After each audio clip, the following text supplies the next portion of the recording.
Ya, harga emas terjebak di angka 2531, tapi juga mengalami penurunan hanya saja tidak terlalu dalam sebetulnya kalau lihat dari pergerakan tadi malam. Nah, cuman masalahnya adalah apakah dia akan lanjutkan penurunan sebagai koreksi yang lebih dalam atau ini adalah kesempatan dia untuk kembali menciptakan new record, mengingat data ekonomi yang relatif tidak ada dan semua akan fokus dengan FOMC minutes yang mana itu adalah pengulangan ataupun notulen dari pertemuan FOMC yang lalu. Nah, masalahnya lagi adalah kita tidak tahu secara seksama apakah nanti Powell akan memberikan kejutan atau sesuai ekspektasi. So, kita akan lihat. Analisa berikutnya akan sangat bergantung pada kemana pergerakan dolar akan berlabuh. Oke, di sini adalah grafik US dollar. Untuk grafik daily-nya kita lagi-lagi mendapatkan penurunan yang seperti sesuai juga dengan ekspektasi kita ya. Jadi potensinya dia mengalami penurunan sesuai dengan angka yang memang kita sudah prediksikan. Oke, penurunan lebih lanjut di bawah 101.90 berarti menandakan apa yang kita perkirakan itu masih tetap berlanjut dan berlaku.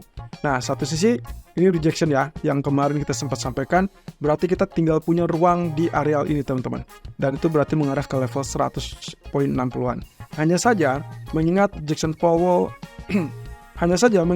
Hole Symposium baru akan terjadi 2 hari ke depan, yaitu dengan pidato dari Powell, maka 1 atau 2 hari ke depan ini akan sangat bisa dibilang ada faktor technical rebound. Kalau kita perhatikan, untuk saat ini dia bergerak naik.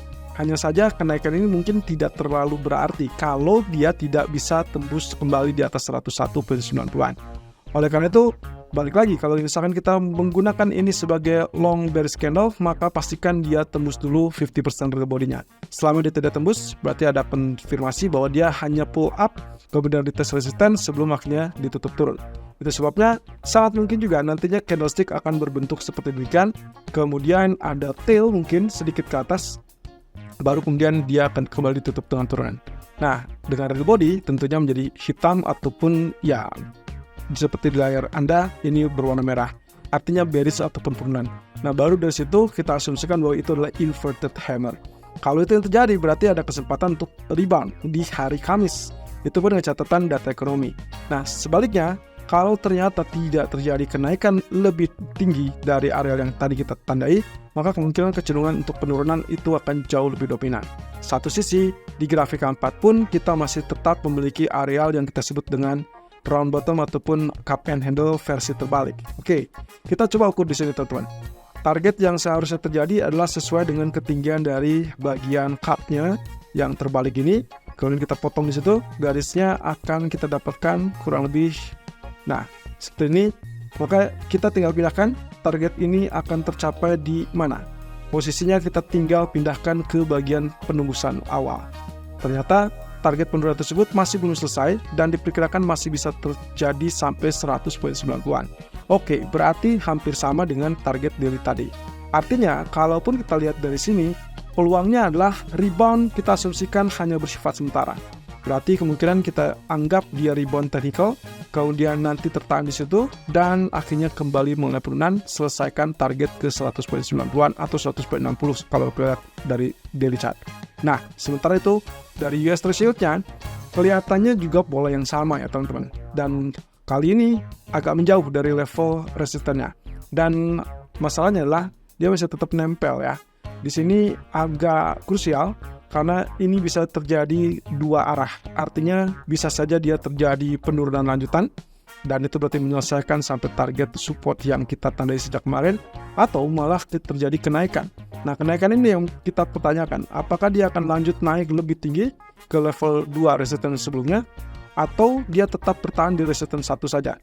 Nah, semua ini akan sangat bergantung pada sentimen market. Kelihatannya sentimen belum banyak perubahan, sehingga kemungkinan untuk potensi penurunan baik itu US Treasury Yield ataupun US dollar kemungkinan masih bisa terjadi. Dan itu sebabnya kalau kita lihat dari grafik US dollar terhadap gold atau gold di grafik K1, kita melihat ada potensi penurunan lebih dulu. Dan harapan saya sebetulnya jangka pendeknya adalah penurunan tersebut akan menguji teritori low tadi malam. Dan itu berarti di zona 2500. Sebelum itu posisi ini cukup aman karena kemarin kita lihat dia langsung kembali rebound ke level 2516. Bahkan tadi pagi kita lihat 2519. Nah, hanya saja untuk kali ini saya lebih mencoba untuk bersabar menunggu sampai level 2500 tersebut muncul. Kalaupun tidak, maka Anda bisa lakukan buy in case dia betul-betul tembus long black candle yang ini. Nah, area high dari long black candle tersebut adalah di zona 2523, sehingga pastikan ini tembus, barulah nanti kita melihat bahwa aspek penurunan ataupun faktor penurunannya sudah bisa teratasi. Langkah pertamanya untuk kemudian menguji kembali level tertinggi kemarin 2531. Kalau misalkan kedua resisten tersebut ditembus, maka dipastikan dia akan melanjutkan kenaikan sampai ke level 2550 atau bahkan lebih tinggi. Nah, tapi hati-hati ya, karena saya lebih berharap kenaikan di atas 2550 baru akan terjadi setelah Powell speech. Dan itu berarti menunggu di hari Jumat. Yang saya inginkan untuk saat ini, biarkan dia bergerak secara volatile-nya adalah sideways, tapi kemudian membuka peluang untuk terjadinya double bottom di area 2500 atau 2498, kemudian dia naik dan neckline akan berada di area 2419, dengan asumsi bahwa 2419 ini belum ditembus dalam waktu dekat. Jadi beberapa waktu ke depan, hati-hati dengan level 2500 ataupun 2490. Satu sisi, penurunan di bawah 2490 teman-teman, itu akan mengindikasikan adanya koreksi lanjutan, karena pertama, dia tembus level support trend lainnya, lalu kemudian yang kedua, ya berarti akan ada indikasi untuk mencapai 2481 ataupun 2476. Nah, setelah itu, di area 2476, kami perkirakan kemungkinan kita akan muncul lagi dengan demand yang mungkin akan jauh lebih kuat. Nah, sementara tentunya ini yang harus kita hindarkan teman-teman, karena kita tidak tahu seberapa dalam akan terjadi koreksi tersebut. Tapi, kalaupun terjadi koreksi sampai 2450, bagi saya itulah area paling ideal untuk melakukan buy, karena kondisinya peluang untuk kenaikan masih akan tetap berlanjut, tapi kita butuh faktor koreksi tersebut terlebih dulu, at least sebelum Jackson Hole Symposium. Yang berbahaya adalah kalau sampai sebelum Jackson Hole Symposium dia sudah terbang duluan, maka kemungkinan yang dikhawatirkan akan menjadi anti klimaks di hari Jumat saat pernyataan Powell dianggap sudah diantisipasi sepenuhnya oleh para pelaku pasar.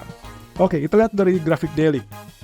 Alasan utama untuk tetap melihat ini kenaikan, dua candle tetap berada di atas 2483 dan candle tersebut menunjukkan penembusan sejak terjadinya ascending triangle. Oleh karenanya, kenaikan tersebut harusnya masih bisa lanjutkan kenaikan beberapa waktu ke depan. Meskipun nantinya katakanlah akan terjadi koreksi, maka diharapkan koreksi tersebut tidak akan terlalu tajam. Dan target utama dari ascending adalah 2676. Perkiraan saya, kalaupun misalkan meleset, maka setidaknya minimal target utama 2676 tersebut mungkin saja hanya mencakap ataupun mencapai area 50% di 2577 atau 2600. Oleh karenanya, rumor yang berkembang di market saat ini adalah area 2600 ataupun 2700 untuk akhir tahun. Saya rasa masih cukup potensial dan sangat wajar, mengingat area tersebut ditujukan dari area yang kita tandai tadi. Nah, sementara untuk pound sterling teman-teman, kondisinya juga ini masih tetap menguat gara-gara dolarnya melemah. Nah, tapi hati-hati. Seperti yang terlihat di sini, ada resisten yang cukup tangguh sehingga itulah sebabnya ada rejection. Dan rejection ini saya asumsikan bahwa akan terjadi koreksi. Koreksinya sampai mana? Harapan saya kalau kita lihat dari bottom yang ini sampai puncak yang ini, maka kemungkinan 50%-nya akan berada di teritori 2926. Artinya 1.2926 itu adalah koreksi yang optimal, dan kalaupun Anda memilih buy di area tersebut, it's okay. Itu akan jauh lebih ideal. Tapi yang terdekat mungkin kita bisa menggunakan area 1.2970-an, 1.2980. Oleh karena itu, opsi buy masih bisa dilakukan dengan asumsi bahwa kenaikan masih akan berlanjut, dan target yang memungkinkan untuk berikutnya jika memang dolar masih terus berlanjut untuk melemah, maka kita berpotensi melihat 1.3130-an. Nah, sementara sebaliknya, kalau ternyata dia tutup ataupun turun di bawah 1.2920-an, maka hati-hati teman-teman. Sebaiknya switch strategi menjadi sell, karena kita pertimbangkan dia untuk potensi penurunan lebih lanjut dan koreksinya mungkin mencapai 1.2870-an. Dan terdekat, sementara yang terjauh adalah 1.2790. Oke, berarti kalau kita lihat dari posisi daily, ini sangat wajar karena yang kita lihat saat ini adalah mencoba untuk berjuang menembus level resisten yang dia sedang hadapi saat ini. Kalau dia berhasil tembus, bullish akan tetap kuat, tapi kalau tidak berhasil tembus, maka akan terjadi penurunan. Nah, sementara untuk crude oil, kenapa kita mengincar buy? Oke, kita lihat dari grafik daily. posisinya kembali terulang apa yang terjadi 2 minggu yang lalu, yaitu terkait dengan harga menyentuh atau mendekati level support psikologis 70-71. Oke, ini yang harus Anda lakukan. Selama misalkan area ini tidak ditembus, maka sebetulnya ini masih tetap efektif untuk diincar sebagai zona demand alias buy. Sehingga kemungkinan peluangnya akan terjadi pantulan sehingga nanti kita akan dapatkan candlestick mungkin akan ditutup sebagai pola hammer. Nah, kalau ini terjadi, sebetulnya itu akan sangat melegakan untuk potensi kenaikan. Satu sisi, kalau kita lihat lagi di sini, mungkin pertimbangannya adalah ini bisa menjadi double bottom. Nah, ini yang membedakan karena dia cukup tajam ya di arah tengahnya sehingga ini bisa terjadi double bottom. Tapi juga negatifnya adalah kalau misalkan kita lihatnya dari bagian ini, maka yang dihadirkan ini adalah potensi dari head and shoulder, di mana yang saat ini Anda lihat adalah bagian neckline akan atau sedang diuji. Nah, oleh karena itu, kalau misalkan kita lihat dari grafik 4-nya, dengan waktu singkat dia membentuk pola penurunan berjenjang dan terbantu dengan gap juga. Tapi kita asumsikan itulah down trend. Lalu kemudian kalau saya beri number, kurang lebih seperti ini. Maka yang sedang kita lihat adalah wave kelima yang sedang atau yang akan terbentuk. Lalu kemudian nantinya perlahan mungkin demand akan mendorong harga kembali mengalami kenaikan. Sehingga itulah sebabnya kami mengincar zona buy di kisaran 70 ataupun area 72. Nah, tapi yang paling ideal adalah tentunya stop loss harus ditempatkan di bawah 71.40. Sementara kalau misalkan ternyata dia lanjut turun, berarti pastikan bahwa dia betul-betul turun tembus di bawah level 7100. Karena itu akan mengundang ataupun menciptakan dorongan lanjutan setidaknya sampai area 69 atau bahkan 68.